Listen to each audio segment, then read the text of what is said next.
रामलाल बहुत ही मेहनती किसान था और उसके 2 बेटे थे और कुछ दिन पहले ही उसकी घरवाली गुजर चुकी थी और रामलाल ने अपने दोनों बेटों की शादी भी कर दी। रामलाल की जो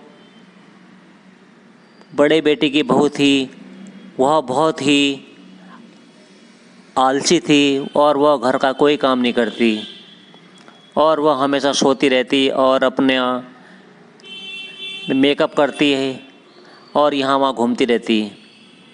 और जो रामलाल की छोटी बहू थी वह बहुत ही शरीफ थी, हमेशा घर का काम करती, उनके लिए खाना बनाती, खाना खिलाती।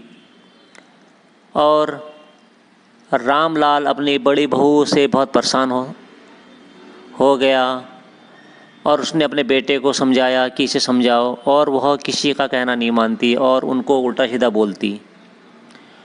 एक दिन रामलाल ने फैसला लिया कि उसने अपने बड़े बेटे को घर से निकाल दिया और साथ ही साथ उस बहू को भी निकाल दिया। उन्होंने कहा जो मेरा कहना नहीं मानेगा वह इस घर में नहीं रुक सकता। और रामलाल का बड़ा बेटा अपनी बहू और अपने सामान को लेके चला गया। जब वह दूसरे कमरे में रहने लगे, किराए पर रहने लगे, तो उसके बाद घर का सारा काम रामलाल के बड़े बेटे की बहू करने लगी और उसे आभास हुआ कि मुझसे कितनी बड़ी गलती हुई। और उसने अपने ससुर से अपनी गलती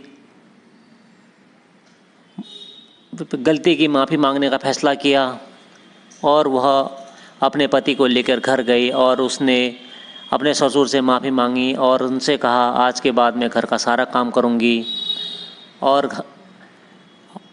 अपने घर के हर काम में हाथ बटाऊंगी।